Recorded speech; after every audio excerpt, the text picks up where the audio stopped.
Good evening, everybody. I'm Chris Friel, G4AUF. I'm chairman of the Radio Society of Harrow, and I'd like to welcome you along this evening for our online talk. This is the second in our series of online talks that we're presenting to members, and it's by Daryl Joost, M7EPO, who's going to talk to us on personal resilience and preparedness. There will be time for questions at the end, so type your questions when you're ready, and Kirk, who's controlling the operations here, will put them to Daryl.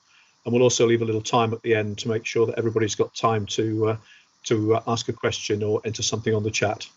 So over to Daryl, and let's hear his talk.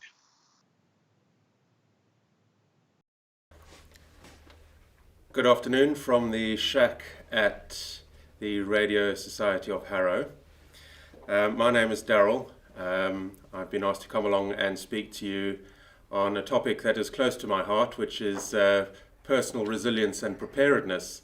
I think my enthusiasm for the subject probably stemmed from my days as a Boy Scout, where being prepared was the cornerstone of the movement, and that through various twists and turns has actually led me to a career in personal preparedness and civil protection.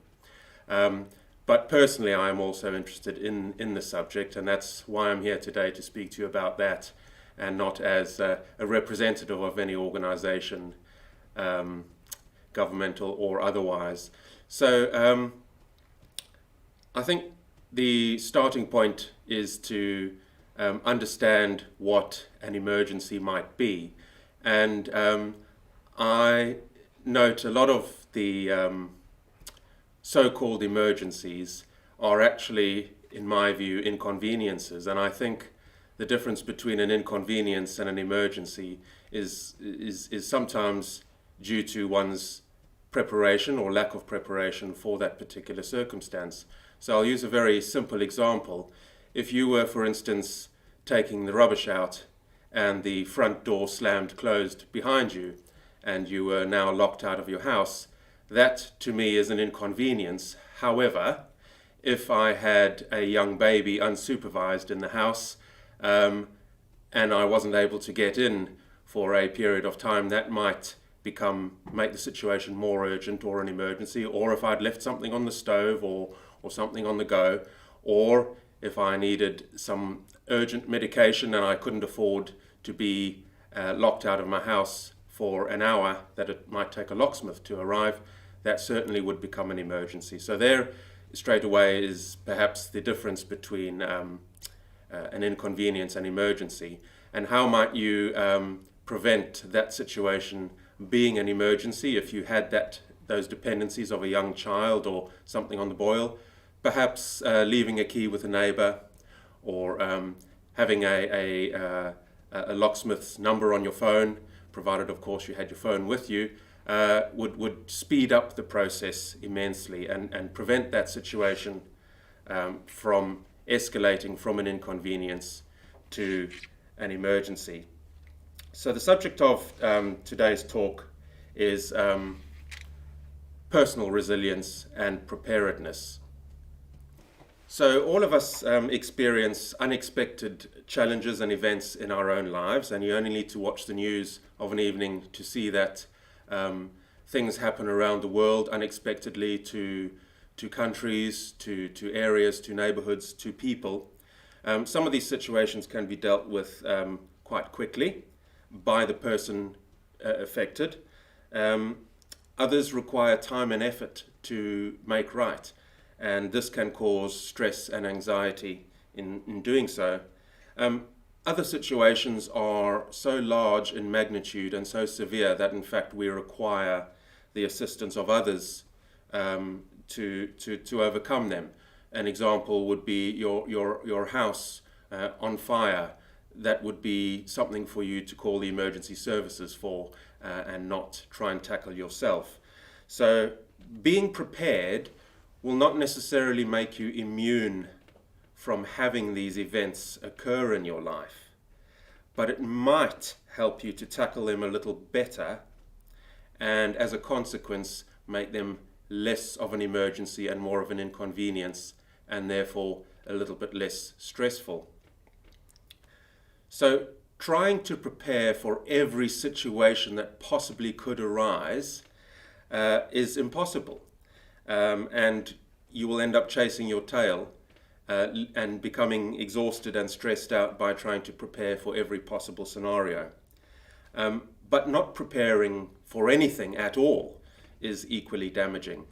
So I guess that leads us on to the question, what should we be preparing for? So if like me, you like researching this particular topic, you will find a whole host of websites online dedicated to preparing various populations and individuals for their take on what an emergency might be. Ultimately, it is only you that can decide what you need to prepare for.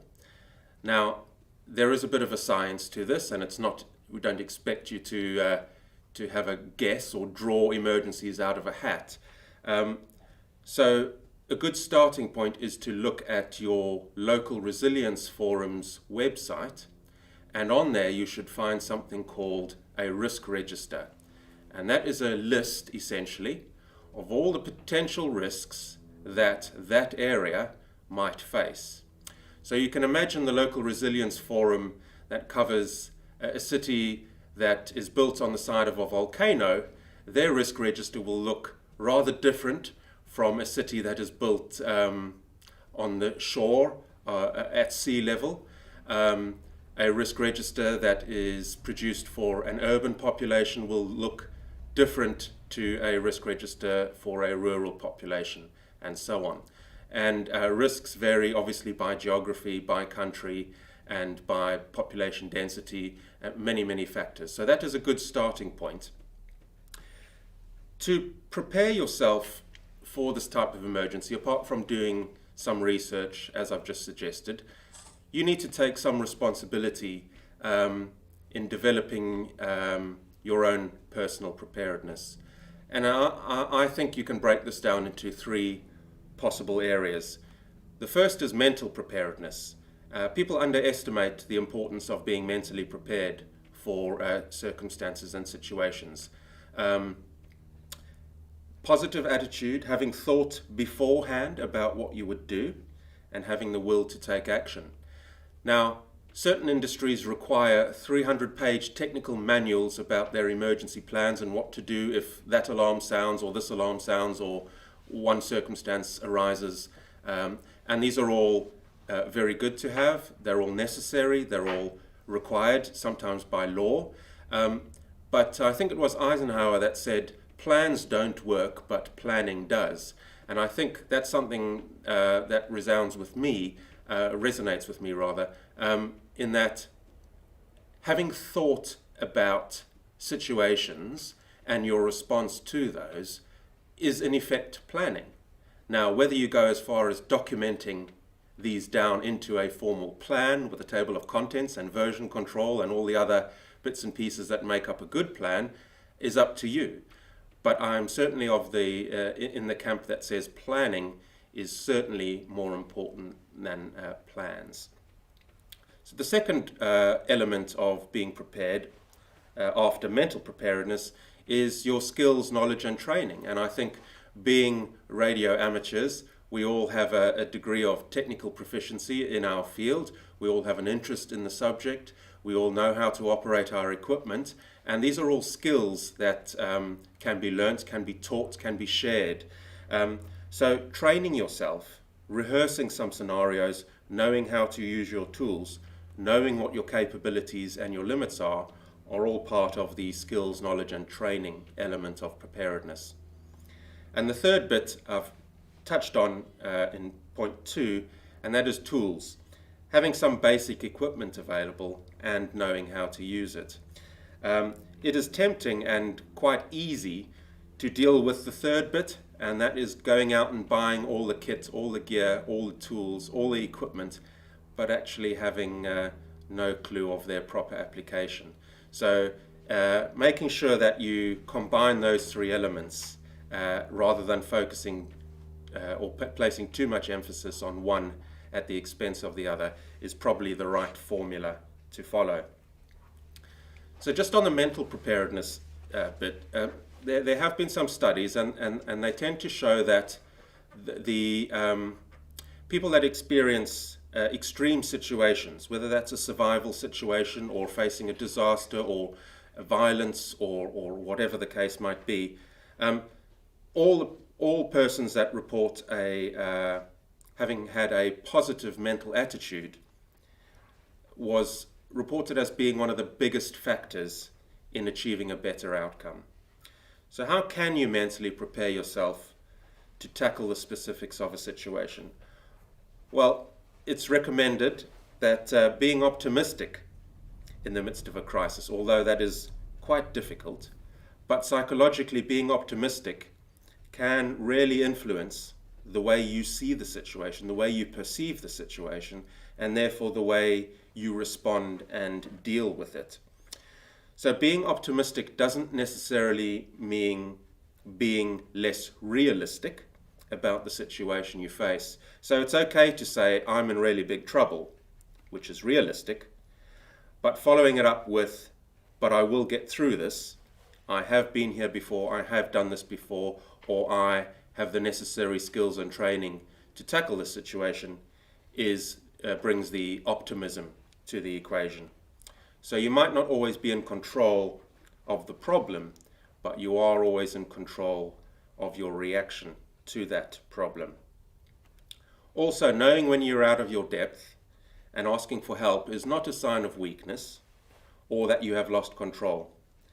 It's better to recognize and deal with this rather than trying to go it alone and possibly stubbornly plowing ahead with a course of action that's not conducive to a good outcome, possibly plowing further into trouble. Asking for help, support, or even just advice is actually a sign of strength because it means you are still in control, you're still self-aware enough and still objective enough to be able to make those decisions and recognize when that is the situation you face. No one can ever do anything on their own. So everyone needs in their life a set of individuals as a support network, people that they can count on, that they can share ideas with, share feelings with, and that they can ask for advice. So I think being part of clubs, societies like the Radio Society of Harrow, possibly faith groups, possibly other hobbies, these are all support networks that prove invaluable to people who are facing stress and can really make the difference whether you overcome a situation or not. So after mental preparedness, don't underestimate that either. After mental preparedness comes some physical preparedness. So if you think about serious incidents that might occur in your neighborhood, perhaps you've looked at the Resilience Forum's local risk register, and high on that list is coastal flooding if you happen to be in a coastal town, or river flooding if you're near a river, or volcanic ash if you happen to live near a volcano. The types of incidents that might present themselves can be broken down into two camps. The first is when you have to leave your home because there is a risk to you staying there. So an example of that might be a fire, a gas leak, a major flood, or an explosion at or nearby your property. Some serious structural damage, for instance, after a storm, or an incident that will threaten you or your property should it materialize or escalate or spread. So things like wildfires, volcanic eruptions, sinkholes, hurricane warnings. I know not all of these are applicable in the UK context, but these are situations where it might be a good idea to think about planning for how you might respond and leave your property, leave your home if you needed to, if those situations did materialize. And in all cases, your first priority is to make sure that you are safe. Call the emergency services on 999 and follow their advice or instructions. The second type of incident that might present itself is one where it makes more sense, or in fact where the advice is to stay indoors or stay in your property. And an example of this might be a power, a gas or water outage or power failure, or your landline or internet services go down, a period of severe weather, heavy snow or storms, gales, which mean venturing out becomes dangerous, or a serious outbreak of disease, where the authorities advise people to limit their contact with others, or the usual amenities are closed. So this is the situation we find ourselves in currently with COVID-19. The slide was written before COVID was even a thing, so the advice hasn't really changed. So some of these examples are quite extreme, and we hope, of course, that they never materialize. Others are fairly common, and it is reasonable to expect that they will happen to us at some point in our lives. So following on from that train of thought, what types of things might you need if you had to leave your home in a hurry? And I think we're going to take a look at some of the things that I keep to hand just in case I have to leave my home in a hurry. In my professional work, I attend scenes of emergencies where people have had to leave their homes in a hurry, and having a few basic items to hand certainly can make the difference between being comfortable and not. So we'll have a look now at some of the items that I keep to hand, hopefully to inspire you to think about your own situation and what you might want to be putting together. All right, so we'll show you a few of the items that might constitute usefulness if you ever had to leave your home. In fact, I keep this bag in my car at all times, and I think it's just a way of ensuring I'm not caught short of with any problems out on the road, or if something happens at home, I've got something to fall back on. Some people might call this a grab bag or a grab and go bag. It doesn't matter. It's just a bag of some useful items that might prove useful at some stage. So a change of clothes, because the number of scenes I've been to where people have been out at 4 a.m. with nothing but their boxer shorts on, if they had a change of clothes, they would be able to stay at least warm and maintain some dignity. Also, if you get caught in a storm or rain, or you break down at the side of the road and get soaked, drenched, having a change of clothes will definitely help you. Water bottle, for obvious reasons. I've just got a notepad and pen here, which I can record information, write stuff down. I can leave notes for people if I'm leaving my car and going somewhere, or leaving the home, or instructions to emergency services or other responders. A first aid kit. I am quite into my medical bits, so I do have a larger one in the car as well, but this is a nice, handy, portable size. As I mentioned, we rely on a lot of gadgetry, which is quite power hungry, so I have an assortment of power packs with the requisite charging cables. The handy talkie, of course, with its charging base. Personal effects. So if you are someone like me that needs glasses for reading, you might want to have your spare set in there. But that might include things like medications, for example, inhalers or tablets, or any other personal items that you might need. Only you know the answer to that one. A torch, which for lighting, if you're having to find your way around in the dark and power failure or something like that. A cheap pay-as-you-go phone. So I know most of us have our phones glued to us at all times, but in the event one of them goes flat or gets lost or damaged, having a means of calling for help or calling relatives or friends to let them know you're okay will definitely be of use. And then the last thing I have is just a USB stick onto which I've put all my important documentation. So things like copies of passport, national insurance number, home insurance details, car insurance details, all that type of stuff. So if those documents are ever lost or destroyed, for instance, in a fire, replacing them is far easier if you have a copy of them and are able to show these and make direct contact with your insurer. Again, I go to a number of scenes where people, when you ask them, are you insured, have you made contact with your insurer, they know they're insured, but they have no idea who it's with and how to make contact with them, because all the documents are kept in the bedside drawer or in a box under the bed. And of course, if the house's roof's about to cave in or has had a serious fire, there's no way you'll be able to retrieve those. So that creates stress and anxiety in the person. Yes, they'll be able to find out eventually who their insurer is and what their passport number was and what their national insurance number was, but having it all to hand can remove some of that stress again.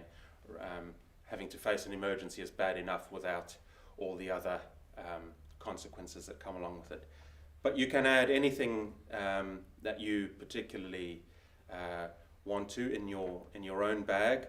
Again, depending on what your local risk register is, depending on your personal circumstance, depending on the types of activities you do, you might want to add some of the items. What I don't include, it's rather naughty of me, some food. Some snack bars is always good, but food doesn't last in my house. And the other thing they recommend is cash, because of course, whilst most transactions, I guess these days, are done by card, these systems are reliant on power, and if the power is ever out, or there's a glitch in the software, or a system failure, most shops and that will have to revert to cash transactions only, and having cash can mean you can get hold of goods that you might not otherwise be able to.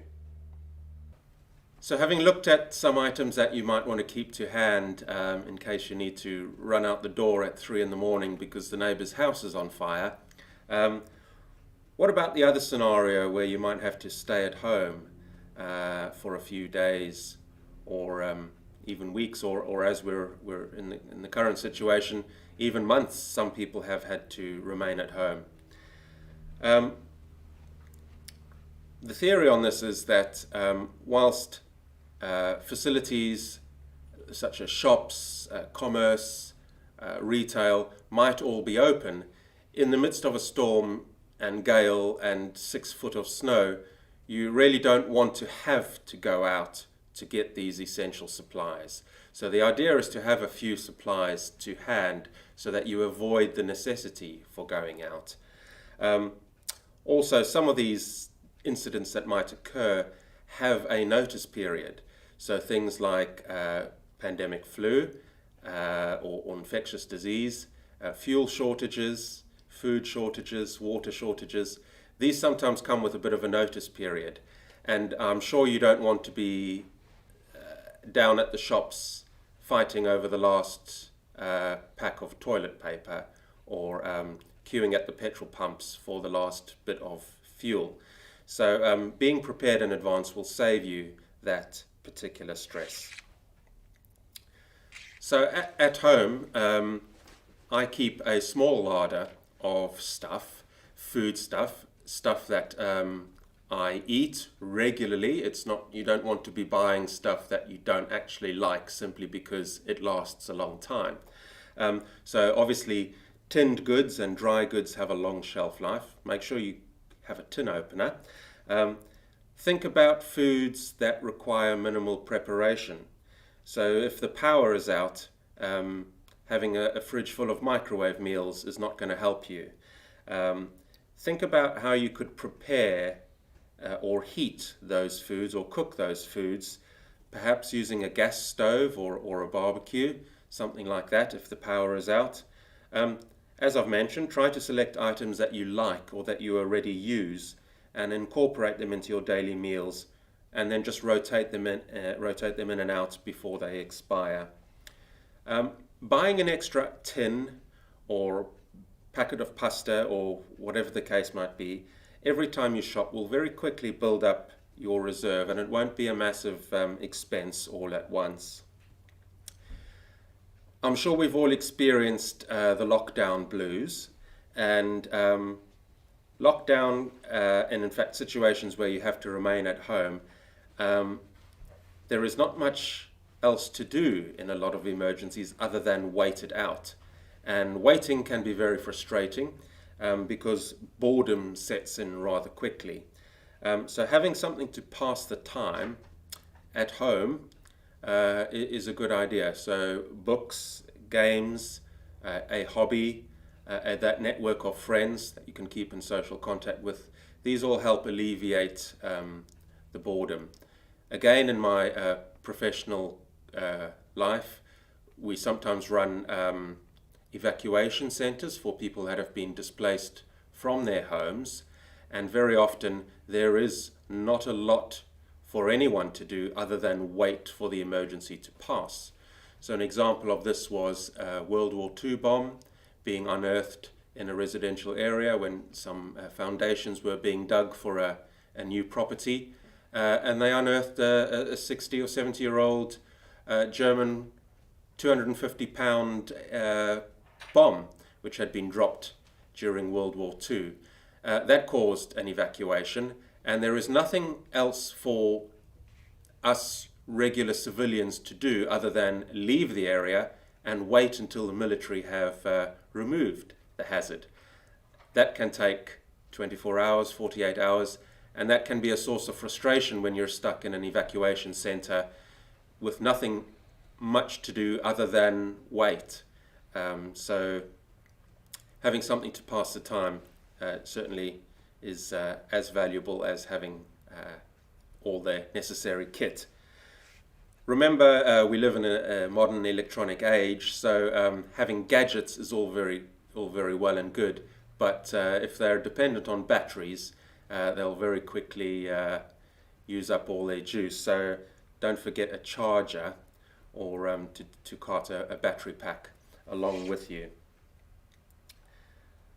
So I thought I should just perhaps summarize this little talk, and hopefully it's whet your appetite and got you interested in all things preparedness, by asking you to think about whether you agree or disagree, whether the following statements are true or false, based on what I've just described.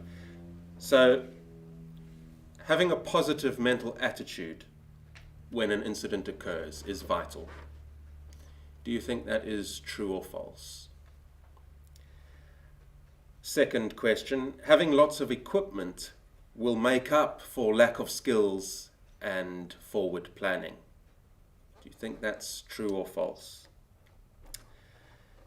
Question 3, if you can't cook at home during a major storm and a power outage, you could always call up your local takeaway to deliver some hot food. Do you think that is true or false? Question 4, leaving your home is the best option in any emergency. Is that true or false? Question 5, you could always use your credit card at the time of an emergency to buy anything you need. Do you think that is correct or not? Question 6, the authorities, the emergency services, will be able to resolve any issue quickly, and my issues will always be the top priority. And the last one, having some basic items with you means you save time and effort trying to get them in an emergency. So I hope that's given you some food for thought. I'm happy to discuss this in greater detail at another time, or perhaps in another session, perhaps on a more focused subject. But I hope you will go away and do some thinking about preparedness and how you might, in your own personal life, prepare for some of these occurrences. Thank you. Darryl also offered to give us an insight into how amateur radio can be important in the world of disaster preparedness and resilience. So, as I've mentioned, I became interested in the preparedness field, perhaps without knowing it, very early on. And what appealed to me when doing my research about what scenarios to prepare for, what items would be of use, one of the most essential items is a means of communication. And of course that leads you down a whole another rabbit hole and various internet forums debating the pros and cons of various forms of communication. And I have to say that in my research, I won't claim it's extensive, but radio, traditional radio, stood out as one of the most resilient forms of communication that there is available. I'm guessing that is because it is independent of any what you might call third-party infrastructure. So all that is required to communicate with another party is a competent operator to transmit and a competent operator to receive, as well as a functioning piece of kit. There is no infrastructure that is intermediate to that. So that is, I guess, the appeal of amateur radio. I haven't yet progressed beyond a handy talkie, which means I'm limited by power due to my license, but also by the nature of the set. But it is attractive to me that amateur radio and perhaps radio more broadly is able to offer that degree of resilience for communication in an emergency when other infrastructure-bound methods or modes might fail. I know there are radio repeaters that are power dependent, perhaps with some resilience, but the high-powered sets, provided they are independently powered, are pretty much, as far as I can tell, the gold standard in resilient communications. And I also know that RayNet is an organization that offers its services because of the resilient nature of radio to the emergency services in areas where the traditional infrastructure is either patchy or perhaps damaged by the incident itself. So that to me was the appeal of amateur radio and the reason I became involved, not necessarily because I'm technically proficient or have a particular interest in electronics or radio, simply by virtue of the fact of being interested in preparedness and stumbling onto this fantastic and resilient form of communication. Thank you very much, Darryl. It certainly made me think about how I might prepare for these things and made me realise the work that people like him put in place to prepare for emergencies. Darryl is here with us and is ready to answer any questions you may have. You can either put them in the YouTube chat here or email them to webmaster@g3efx.org.uk, and I'll try my best to put them to Darryl before the end of the stream. Last time, I know some of you were concerned there wasn't enough time to ask questions, so we'll now go to a brief interlude so you have time to ask them. We'll be back in about 3 minutes.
everyone. I hope you can hear me okay.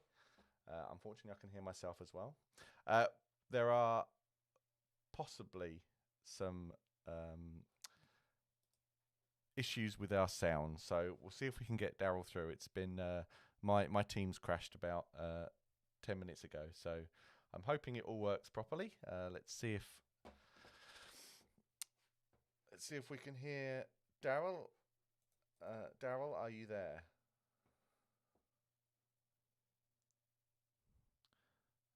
He is there, but you can't hear him. Okay, bear with me a second. I'm just going to go back onto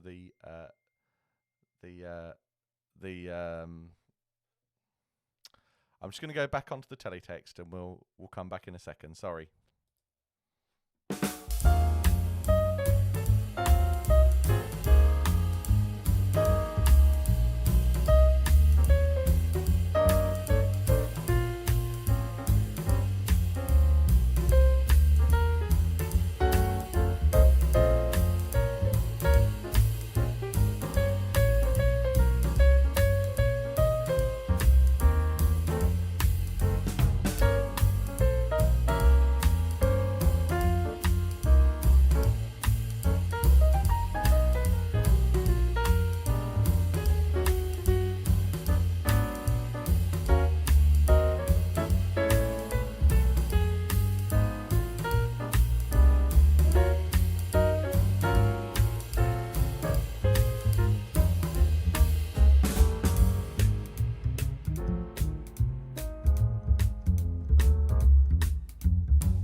Anyway, let's go to some questions.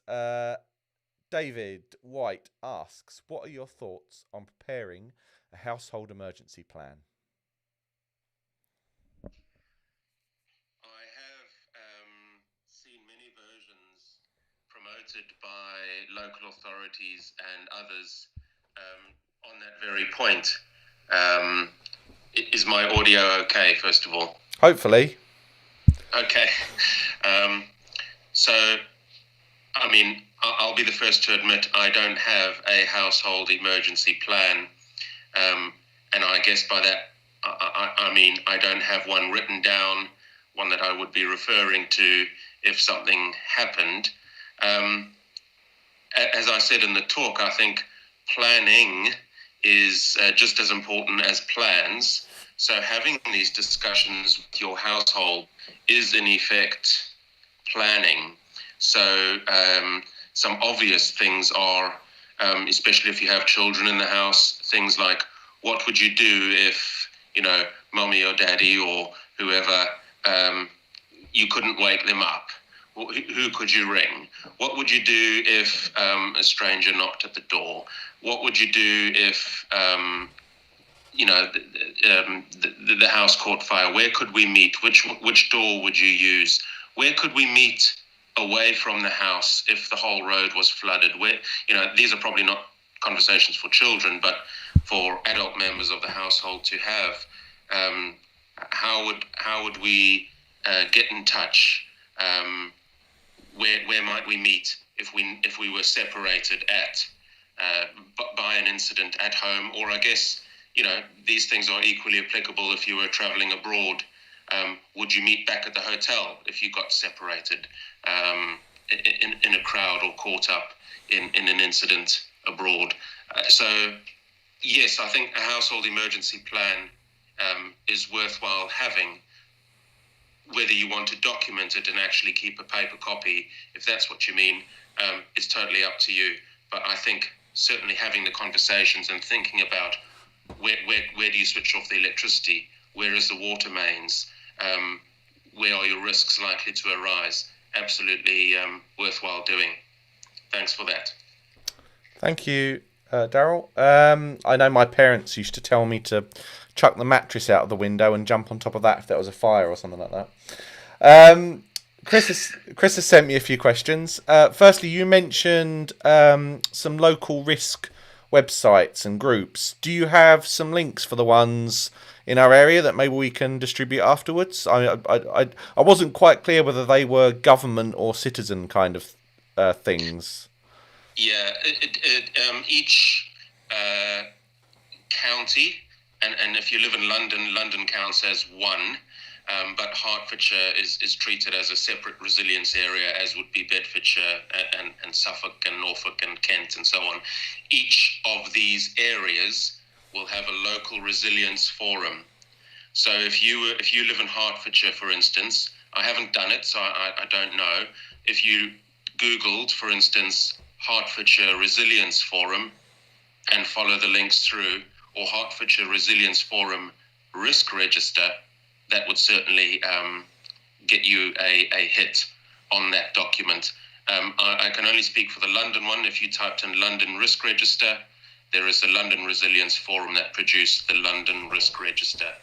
And as I mentioned in the talk, these are simply a list of potential threats and hazards, risk scored into kind of red, amber, green, if you like, as to high likelihood or high consequence incidents, right down to the green ones of very low likelihood, and if they did happen, a very low consequence to society. So terrorism, for example, is going to be larger in London than it is in Inverness or something. Yes, each resilience forum area will assess their own risks accordingly, and obviously a metropolitan area, the capital city, high urban concentrations, lots of landmarks, tourist attractions, high profile. These are all juicy targets, I guess. Yeah. And I'm sure Inverness is lovely, but perhaps not as high profile as London. No. Cool, thank you. Don Lamb asks, oh no, we've answered that one, where you can get the local risk register. You just need to search for it. And that's from the councils, from each of the councils, presumably, or in London from the GLA, I assume. Yeah, you just look for the Resilience Forum. Your local council will sit on whichever area's Resilience Forum. But resilience forums tend to be divided up by police area. So the metropolitan police areas, London, Hertfordshire, Constabulary, they're divided up by police area, and there are representatives from all the agencies, including the council, that sit on the resilience forum for that area and contribute to that piece of work. Okay. One from me. What did you do? You talked a lot about, obviously, preparing for things with food and things like that. What did you do in your personal preparedness that helped you deal with the pandemic? For example, although you would have a larder of items, there was at no point where we didn't actually run out of food, for example. There was no point where we couldn't go outside. So how did your preparedness help you in that way, if you see what I mean? Well, I think it probably helped me to a lesser extent during the pandemic than it would have helped in other more acute circumstances. This lockdown has been on and off for going on a year now, and unless you maintain a really large basement and obviously have a fairly large budget, it would be impossible to maintain a year's worth of food, drink, medicines to avoid you having to set foot out your door. So I acknowledge we are reliant on our shops and our regular amenities to kind of keep providing. However, there are instances, and I'm sure some of the listeners will be familiar with, instances where towns are cut off from the outside world, and the shops, petrol, for instance, foodstuffs, are in short supply, or in fact are panic bought to kind of prepare. And those are the instances where having a small stock, a few days, a few weeks, if you're in a rural village in Ireland that's on the end of the power distribution network, and every time there's a storm, the electricity pylon gets knocked over, and it might take 3 weeks for the snow to clear and the utility company to arrive. Your preparations had better be far more stringent and kind of robust than someone like me who's an urban city dweller, where inevitably I have a choice of 5 or 6 shops where I could pop round to. So I wouldn't say that having extra food in the house helped me in any sense, other than I didn't need to join the queues fighting over toilet roll or the last pasta, because that behavior in itself exacerbates the scarcity of these items. I didn't go and panic buy anything, because I keep a stock of these essential things routinely anyway, which avoided me having to have the moment of panic where we've got no food in the house, see the scenes on the news and having to rush to the shop. Yes, I would have to venture out and top them up, but by that time the supply had stabilized and common sense had prevailed. So I think if you can avoid getting caught up in the panic, that's one tick, and avoid having to go out. The pandemic is one thing, but think about a severe snowstorm or something like that. You really don't want to be, you imagine you couldn't drive. You really don't want to be walking to the shop to get the loaf of bread or whatever. Having some stuff at home just sees you through that initial period until, either emergency arrangements kick in, supply stabilizes, or the weather improves. Yeah, someone I know in the US had a ice storm. They live in Memphis. They had an ice storm yesterday. They look pretty horrendous. I don't think we have them over here, but it doesn't seem like the sort of thing you'd want to be out in. Gavin asks, we use a cloud-based storage system for documents. What do you see as the disadvantages with this approach over a USB stick? And I have to agree, I have my sort of important documents in the cloud as well. Well, I don't profess to be an IT wizard, which is probably why I went for the low-tech solution of a thumb drive or a USB stick, because it's a technology I'm familiar with. I guess each system has benefits and drawbacks. The cloud requires internet access. So if, for instance, ISP or internet services were down, if you rely on mobile phone signal, if those were down, you wouldn't have the ability to retrieve those documents, whereas having something local to you in your pocket or in your bag that you can plug in to any PC and retrieve is a good thing. It's belt and braces, really, if you did both. I suppose thumb drives can be lost, corrupted, damaged, and so on. So, belt and braces perhaps would be the ideal solution. Fair enough. Sorry, I've just clicked the wrong button. Too many icons look exactly the same these days. A couple of questions on this sort of front. One from Chris about saying, what could radio amateurs do to make themselves useful in the event of emergency? Another one from Martin saying that should radio amateurs practice and familiarise themselves with training for emergency operating? How can we help as a community with these sort of things? Well, I know there's a whole organisation, isn't there, called RayNet, devoted purely to providing assistance to the emergency services and at large events and so on as a means of resilient or fallback communications. So, I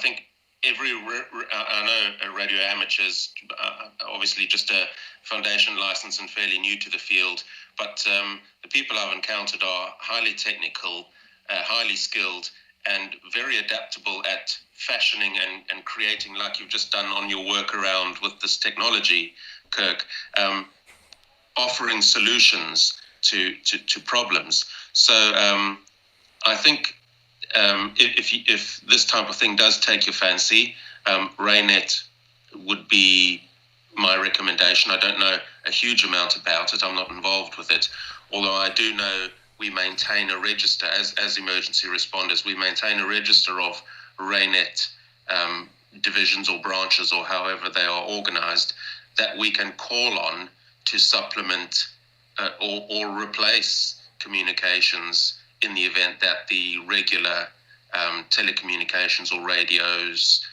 fail.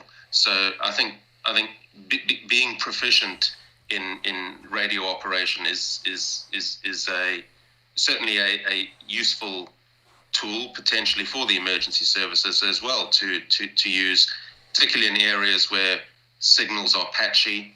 Mobile phones are not guaranteed to work. I know radio has its own drawbacks, but it's in my view more resilient and even reliable than some of the more advanced, so-called advanced methods.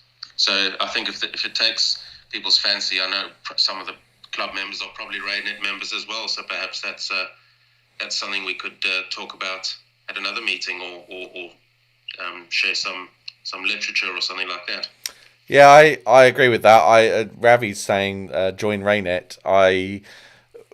I had involvement from RayNet from very young because I used to be involved in the fun run in the village where I used to live, and RayNet used to provide support for that. I really should get around to having a chat with them sometime because I don't know a lot about it, and it'd be nice to have an introduction to that at some point. Martin asks on that same front that there used to be RayNet installations in town halls and civic centres and wonders if they should be reinstated. I don't know anything about that. I don't know if you do. I have heard such, but other than that, no, nothing beyond that. Do you know if it was dedicated RayNet infrastructure or if they would share a repeater or something like that, for instance? Well, hopefully Martin will have heard that and we'll come back. I'll ask you another question while he's see if he replies. Another question from Chris was, do insurance companies consider preparedness and give discounts to a prepared household? Would they consider that at all? If only it would be a race for the most prepared. Well, I know insurance companies incentivize various things, careful drivers, healthy lifestyles, all the rest of it. I've yet to find one that will measure a household's preparedness or safety measures. Put it this way, from a business point of view, running a business, there is potential, and again, it will vary by insurer. There is potential to save on your premiums by showing compliance with certain standards. In fact, many of the standards are in fact mandatory, and not adhering to them would invalidate your insurance anyway. On a household level, I suspect not. It'd be difficult, I guess, to agree a standard to which, like a British standard for like we have for our door locks and our windows and our whatever else on preparedness. But if only that were the case, I might enjoy a bit of a cheaper premium. Yeah, it's an interesting idea, isn't it? Martin hasn't come back. I presume that's partly due to the lag. So maybe you can have a look at the chat, Daryl, and maybe catch up with him in a second. Thank you very much. That's all the questions we've had. Thank you again, Daryl, for your excellent talk. Sorry about the technical problems in the middle, but we got there in the end. So thank you very much. Pleasure, and I'm happy to do this again at some stage if people have a particular flavour of resilience or preparedness that they're interested in. I don't purport to be the expert, but I think shared expertise amongst all of us is only a good thing. Indeed. Just to give a quick update, in a couple of weeks' time, on the 26th of February, we have a special general meeting. That is changes to our rules. You should have received an email from Chris regarding that. We have a talk which we haven't yet confirmed on the 12th of March, hopefully. So we'll get back to you with that then, and hopefully I'll have worked out a way around my technical problems by then. And then we have the annual general meeting on the 26th of March. You'll again get an email close to the time from Chris about that, because that will again be via Zoom. Thank you very much for joining us this evening. Thank you very much to Daryl for his talk, and thank you for all your questions. I hope you enjoyed everything. I will leave the stream open for a little while with the test card on, and you can chat away. It'll be about 20 minutes or so. Thanks very much, everyone. Have a good evening.